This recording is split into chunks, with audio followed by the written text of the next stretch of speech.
Ayo subscribe channel YouTube Novel Azkabina. Novel Perintah Raja Naga. Bab 5474 dari Perintah Kaisar Naga, Turbulensi Kekosongan. Dia tahu bahaya di langit ketujuh jauh melebihi langit keenam, tetapi dia kehabisan pilihan.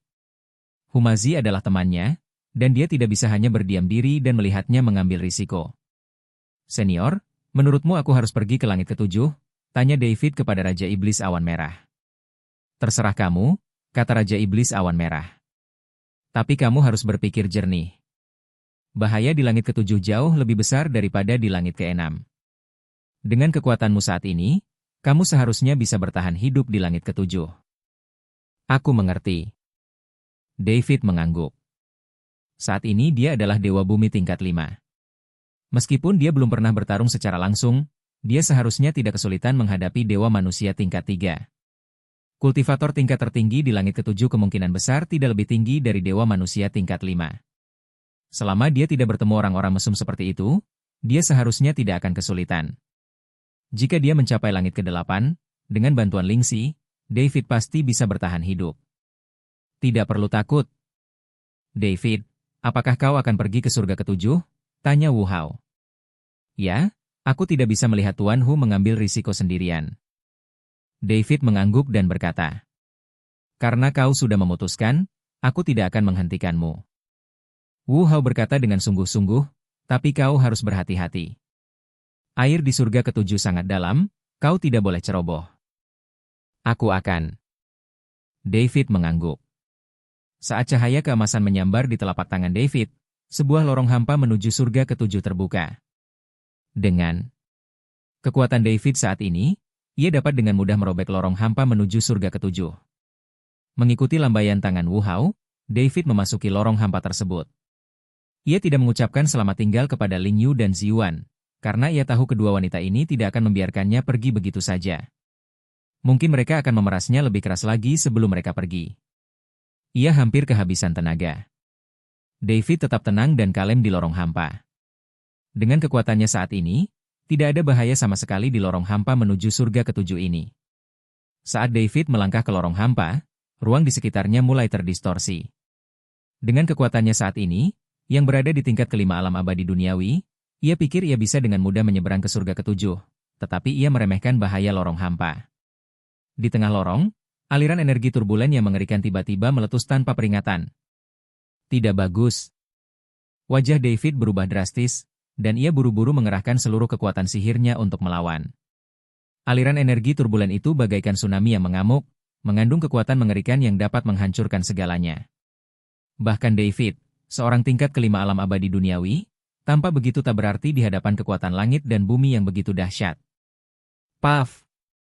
Seteguk darah menyembur dari mulut David, dan ia merasa seolah-olah organ dalamnya bergeser. Lonceng bermotif naga itu terbang otomatis, memancarkan cahaya keemasan yang cemerlang, berusaha melindungi tuannya. Namun, bahkan menara penekan iblis pun mulai bergetar hebat di hadapan arus kehampaan yang kacau, seolah-olah akan hancur kapan saja. Nak, berpegangan erat. Ini badai kehampaan yang langka. Suara Raja Iblis Awan Merah bergema di benak David. Nadanya mengandung kesungguhan yang belum pernah terjadi sebelumnya. David menggertakkan giginya, mati-matian berusaha mempertahankan kesadaran. Ia merasa seperti perahu kecil di tengah badai yang mengamuk, benar-benar tak terkendali, tersapu oleh arus kehampaan yang bergejolak ke arah yang tak diketahui. Waktu dan ruang kehilangan maknanya saat itu. David tidak tahu berapa lama ia telah tersapu, atau kemana ia dibawa. Ketika David sadar kembali, ia mendapati dirinya terbaring di tanah tandus. Di mana ini? David melihat sekeliling dengan bingung. Ia segera mengaktifkan indera spiritualnya untuk mengamati sekelilingnya, hanya untuk menemukan fakta yang mengejutkan.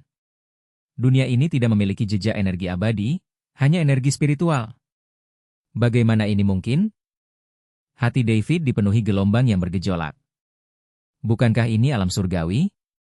Apakah aku telah kembali ke alam para dewa? Bab 5475 dari Perintah Kaisar Naga, Dunia Tak Dikenal. Namun, ia segera menepis gagasan itu.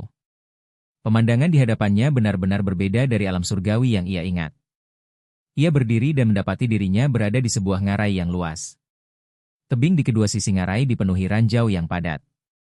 Di dasar ngarai, sosok-sosok yang tak terhitung jumlahnya sedang sibuk bekerja. Ketika David melihat sosok-sosok itu dengan jelas, pupil matanya tiba-tiba mengecil. Ia melihat banyak sekali kultivator manusia dan binatang, berpakaian compang-camping, tubuh mereka dipenuhi bekas luka yang bersilangan. Beberapa bahkan kehilangan anggota tubuh yang lengkap. Berbekal pahat dan palu kasar, mereka dengan ganas menambang batu. Keras itu. Matahari terik, suhunya mencengangkan, tetapi para kultivator ini tidak punya waktu untuk beristirahat. Kelelahan dan keputusasaan tergambar di wajah mereka, keringat bercampur darah menetes di wajah mereka, menetes ke batu yang panas dan menguap seketika. Cepat! Cepat! Seorang kultivator iblis berbaju zirah hitam, menghunus cambuk, menyerang seorang kultivator manusia tua. Pria tua itu menjerit nyaring dan jatuh ke tanah tanpa sadar. Namun, ia tak berani berhenti sejenak, dan dengan cepat berjuang untuk bangkit dan melanjutkan menambang batu roh. Orang tua masih berani bermalas-malasan. Biksu iblis itu mendengus dingin dan mencambuknya lagi. Bekas darah yang dalam langsung muncul di punggung pria tua itu, dan darah membasahi pakaiannya yang compang-camping. Namun, ia sama sekali tidak berani melawan, dan hanya bisa menahannya dalam diam. Tak jauh dari situ, seorang biksu muda memperlambat kecepatan menambangnya karena kelelahan. Melihat ini, seorang kultivator iblis menyerbu dan menendangnya hingga jatuh. Sampah! Kalau kau bahkan tak bisa menambang biji kecil ini, apa gunanya kau ditahan? Geram kultivator iblis itu, mengangkat gadanya untuk menyerang. Tidak. Jangan bunuh dia. Seorang wanita manusia menerjang kultivator binatang itu, melindunginya dengan tubuhnya. HMPH, karena kau begitu bertekad melindunginya, matilah bersama, kata kultivator iblis itu sambil menyeringai licik. Melihat ini, hati David dipenuhi amarah yang tak terjelaskan. Ia tak pernah membayangkan perbudakan sebiadab dan sekejam itu ada di dunia ini. Para kultivator iblis ini sungguh kejam. Binatang-binatang buas ini. Kilatan niat membunuh yang dingin melintas di mata David. Saat itu, ia melihat deretan bangunan besar di ujung ngarai. Bangunan-bangunan ini, setinggi ratusan kaki, menyerupai tungku alkimia, tetapi jauh lebih besar daripada yang pernah dilihatnya. Yang lebih mengejutkan lagi adalah kenyataan bahwa tungku-tungku raksasa ini beroperasi, memancarkan panas yang membara. Batu-batu roh yang tak terhitung jumlahnya terus-menerus dimasukkan ke dalam tungku alkimia. Setelah dimurnikan, batu-batu itu tiba-tiba berubah menjadi batu abadi dengan kemurnian yang sangat tinggi. Apa? David terkejut. Mereka benar-benar memurnikan batu roh menjadi batu abadi? Ia akhirnya mengerti. Meskipun dunia ini hanya berisi energi spiritual dan tanpa energi abadi, para kultivator iblis di sini telah menguasai teknik untuk memurnikan batu roh menjadi batu abadi. Tempat apa ini sebenarnya? David dipenuhi kebingungan. Bagaimana mungkin aliran kehampaan yang kacau ini membawaku ke dunia yang begitu aneh? Pada saat ini, kultivator iblis yang memegang gada mendekati wanita manusia dan kultivator binatang. Mati! Teriak kultivator iblis dengan seringai jahat, mengangkat gadanya untuk menyerang. Berhenti. Sebuah teriakan dingin tiba-tiba terdengar, menggema di ngarai seperti guntur. Semua orang menghentikan apa yang mereka lakukan dan melihat ke arah sumber suara. Seorang pemuda berjubah putih muncul di ngarai pada suatu saat, menatap dingin ke arah para kultivator iblis. Bab 5476 dari Perintah Kaisar Naga, lambaikan tanganmu untuk menyelesaikan. Siapa kau? Tanya kultivator iblis bersenjata tongkat itu sambil mengerutkan kening. Ini wilayah sekte batu iblis kami. Orang luar dilarang masuk. David tidak menjawab, malah mengalihkan pandangannya ke kultivator binatang yang tersungkur dan wanita manusia yang melindunginya. Kau baik-baik saja? Suara David terdengar khawatir. Wanita itu mendongak, dan saat melihat David, kilatan keterkejutan melintas di matanya. Ia tak menyangka ada orang yang berani melawan sekte batu iblis di wilayah mereka sendiri. Ah, kami baik-baik saja. Terima kasih atas perhatianmu, Tuan. Kata wanita itu buru-buru. Tapi Tuan, sebaiknya kau segera pergi dari sini. Anggota sekte batu iblis ini kejam. Mereka tak akan membiarkanmu pergi. Hehe, lepaskan aku, cibir David. Mereka tak punya kualifikasi. Setelah itu, David mengalihkan pandangannya ke para kultivator iblis. Bajingan, beraninya kau menyiksa biksu ras lain seperti ini? Hari ini aku akan membuat kalian membayar harganya. Nak, kau cari mati. Biksu iblis yang memegang tongkat itu marah, beraninya kau menghina sekte batu iblis kami. Hari ini aku akan menunjukkan betapa kuatnya sekte batu iblis kami. Sambil berkata demikian, biksu iblis itu bergegas menuju David, dan tongkat di tangannya menghantam David dengan suara siulan. Biksu iblis lainnya juga mengepung David. Mereka ingin menunjukkan kekuatan mereka di hadapan sang penjaga. Senyum sinis tersungging di sudut mulut David. Kekuatan para biksu iblis ini sebagian besar berada di ranah keabadian. Di dunia yang didominasi oleh kekuatan spiritual ini, ranah keabadian juga dianggap sebagai penguasa. Namun, menghadapi David, yang berada di alam abadi bumi, mereka bukanlah tandingan semut. David berdiri tak bergerak, membiarkan gada itu menyerangnya. Ia bahkan tidak menghindar, juga tidak menggunakan pertahanan apapun. Dengan tubuh telanjangnya, ia menahan pukulan kultivator iblis itu. Tak hanya berhasil menahannya, gada kultivator iblis itu pun hancur seketika saat mengenai David. Kultivator iblis itu menatap gada yang hancur di tangannya, berkata dengan kaget, siapa kau? Kau tak pantas tahu. David mencibir, lalu meludahi kultivator iblis itu. Pah!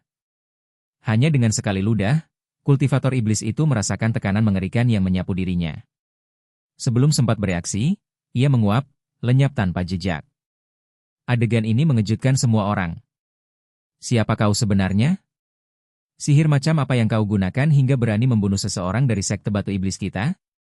Semuanya, ayo serang bersama dan bunuh dia.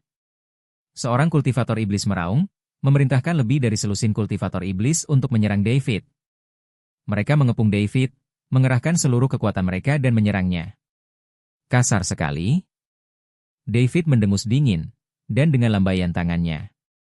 Embusan angin tiba-tiba muncul, menerbangkan lebih dari selusin kultivator iblis. Tubuh mereka lenyap di udara, berubah menjadi gumpalan asap hitam. Mati tak bernyawa, bahkan tak tersisa sedikit pun jiwa mereka. Bagaimana ini mungkin? Bagaimana dia bisa sekuat itu? Para kultivator yang diperbudak tercengang melihat ini. Mereka tak menyangka David yang tiba-tiba muncul ini begitu kuat. Kultivator iblis yang memanggil semua orang untuk menyerang juga tercengang. Ia tak menyangka lebih dari selusin kultivator akan tersungkur ke tanah bahkan sebelum mereka sempat menyentuh ujung pakaian David. Siapa kau? Tanya kultivator iblis itu dengan gemetar. David tidak menjawab, tetapi berjalan ke arahnya selangkah demi selangkah. Katakan padaku, mengapa kau ingin memperbudak para biksu ini? Mengapa kau ingin memurnikan batu roh menjadi batu abadi? Tanya David dingin.